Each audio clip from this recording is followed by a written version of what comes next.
Top 12 books to read in 2022. Let's do it. That time of year where we recommend the ideal business, leadership, self-development reads by the month to help you own 2022. Hello, dear January. Happy New Year. Let's kickstart it with a atypical read. Best-selling author Ryan Holiday of Ego is the Enemy and The Obstacle is the Way comes his 2016 hit, The Daily Stoic. You don't necessarily read it cover to cover, but rather a page a day and unpack a quote from the likes of Seneca, Marcus Aurelius, and other well-known Stoics. Like this one. Who then is invincible? The one who cannot be upset by anything outside their reasoned choice. There's just something for everyone to keep you motivated these coming 300 plus days. February is about relationships, and it's not only about the romantic kind. If every relationship is about communication, then nonviolent communication, NVC for short, by Marshall Rosenberg, is all about creating empathy to truly understand one another. Once we have this understanding, can we constructively work together towards fulfilling each other's fundamental needs? Now, doesn't that sound great? Here's an example. You are so lazy, you never do the dishes. Ouch. You feel that right hook there? Not constructive at all. NVC would go something like this. When I see that the dishes are still in the sink, I feel tired and frustrated because I don't necessarily have the time for myself to do what I want to do. Could we take turns cleaning up the dishes on an agreed upon nightly basis? Sounds longer, but way less confrontational and actively expressing one's own needs in a constructive fashion. Words mean something, people. March is all about money because the tax man will be asking for his dues soon. Let's talk about our own perception of money. How do we view money? How do you? And what are ways that we can alter our own viewpoint on money so that we can fully understand ourselves and grow with it personally, and not just through our bank account? The Psychology of Money by Morgan Housel, previously a columnist for the Motley Fool, Wall Street Journal. Morgan discusses the psychological effects around how we view money and how heavily dependent on the era as well as our upbringing can either help or hinder the way we live with it. And then jumping from the psychology of it, he goes into the fundamentals and the practicality of financial planning. Yes, everyone wants more money, but what do we do with it? I won't spoil the core nugget here, but it's something that goes beyond money and how you can optimize for it. April. Maybe our creative tank is running a little bit low.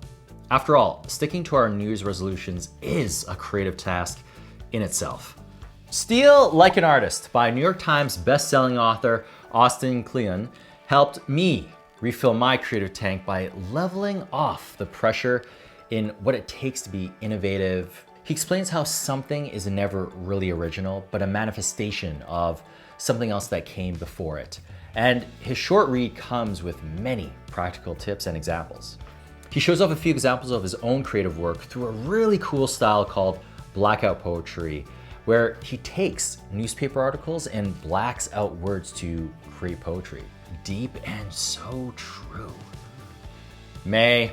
Well, lockdowns, party size limitations, mask and booster shot rules. Get-togethers can be pretty tricky nowadays. Conveniently, warmer weather can help bring people safely together at a distance.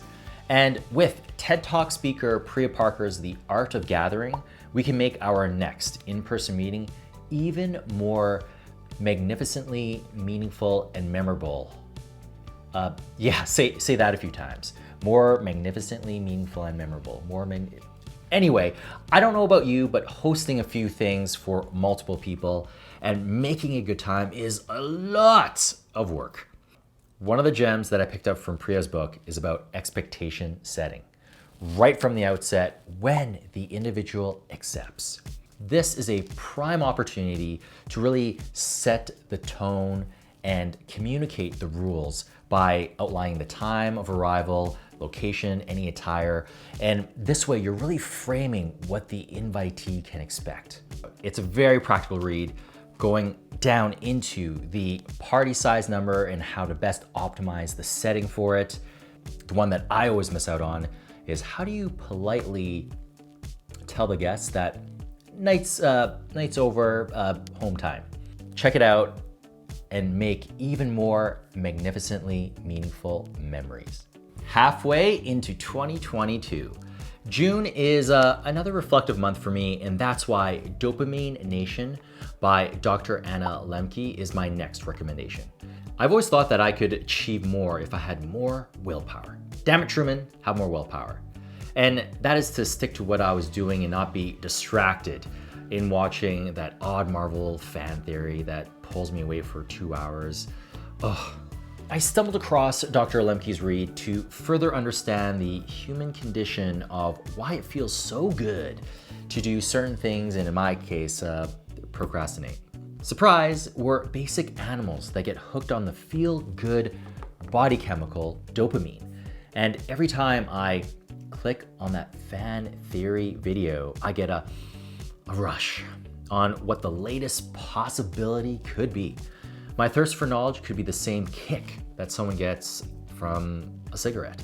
Read Dopamine Nation to really understand dopamine and methods in controlling it. One method that I pulled from it is abstaining from that dopamine hit, and then in the middle of that abstinence, reflecting on what is happening in your body so that it could really give you some insight into why you're longing for it. In my situation, that click.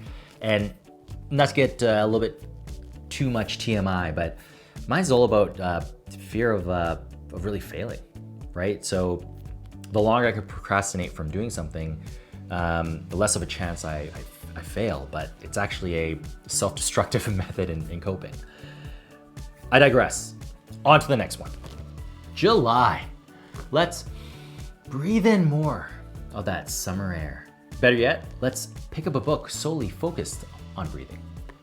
Now, you may be thinking, why would I read a book about breathing? Well, award-winning science journalist James Nestor makes a very interesting read around the science of breathing. And not just breathing, but breathing through your nose. The nose is incredible. It just doesn't take in air, but it cleans it out, heats it, moistens it, releasing chemicals that lower blood pressure and regulate the heart rate, amongst many other things. When you breathe through your mouth, you get none of those benefits, and you look a little bit weird, and you get dry mouth.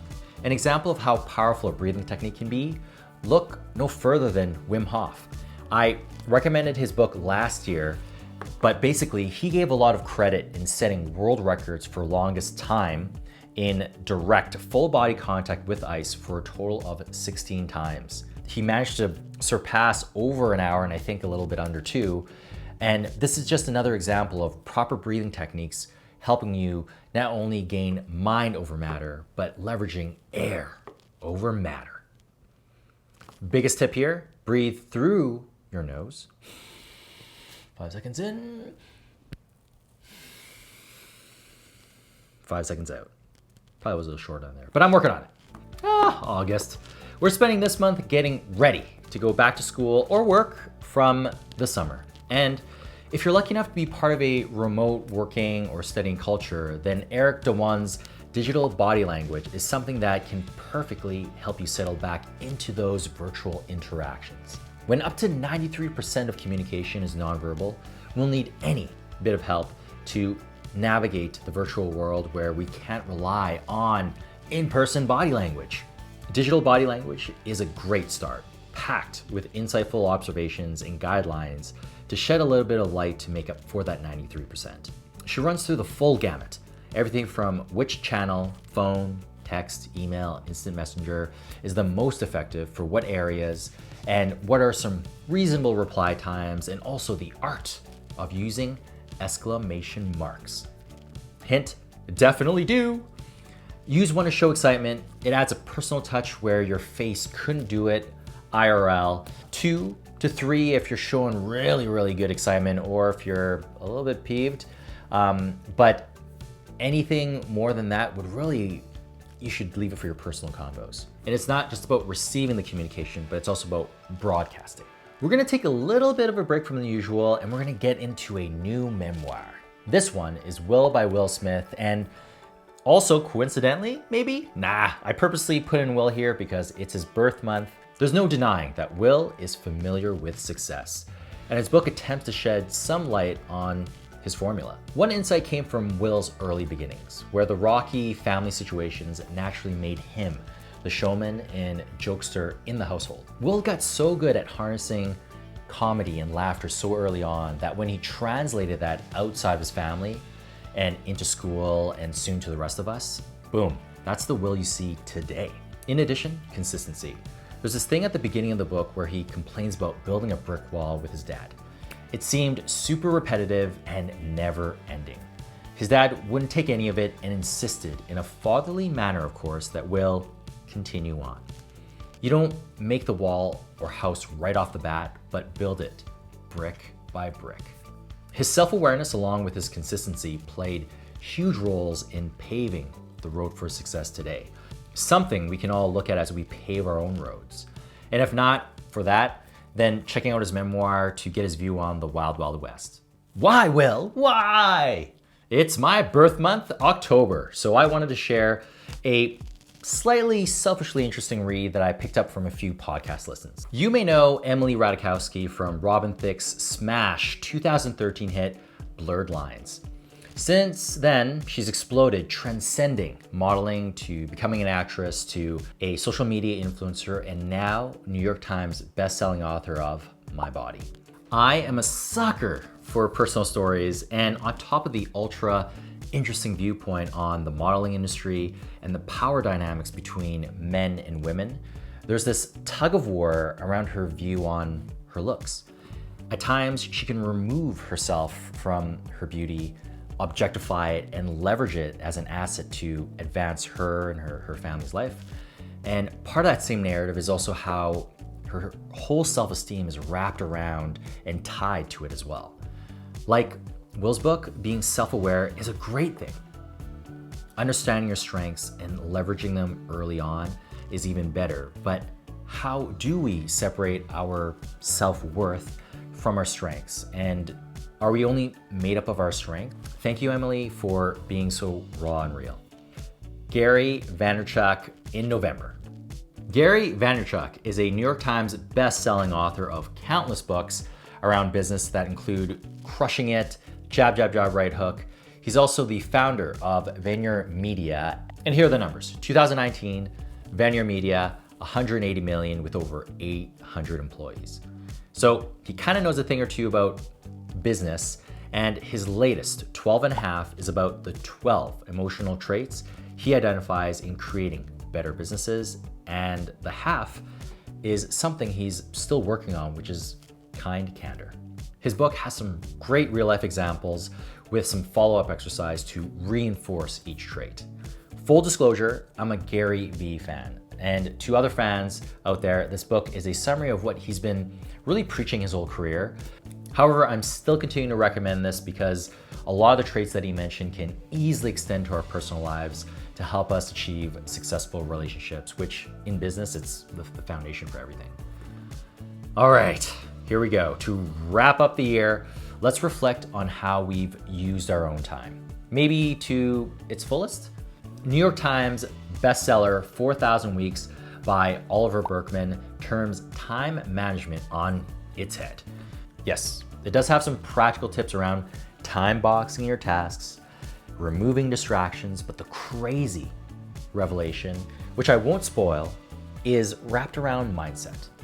Yeah, another mindset thing, but really looking at time not as a commodity, looking at it as a gift that we're not entitled to, that it's something precious that was offered to us. And because it's a gift, we need to cherish it and accept the fact that we can't do everything on our list. Instead, FOMOing on the tasks that we haven't been able to finish, we should JOMO them, right? JOMO them instead, because we're doing exactly what our instincts are telling us. Our hearts are subconsciously helping us prioritize what to do. Instead of FOMOing on the tasks, fear of missing out on, we should be JOMOing them. Joy of missing out on these tasks, because our heart is just telling us something else. In summary, here are the 12 reads by month. January, The Daily Stoic. February, Nonviolent Communication. March, Psychology of Money. April, Steal Like an Artist. May, The Art of Gathering. June, Dopamine Nation. July, Breath. August, Digital Body Language. September, Will by Will Smith. October, My Body. November, 12 and a half. December, 4,000 Weeks. What books are resonating with you? And what would you recommend to help your fellow book lover out for 2022? Sound off in the comments below, and let's own 2022 together. My name's Truman. Thank you so much for checking out this video. Hit the like and subscribe button if you haven't already, and I'll see you in the next video.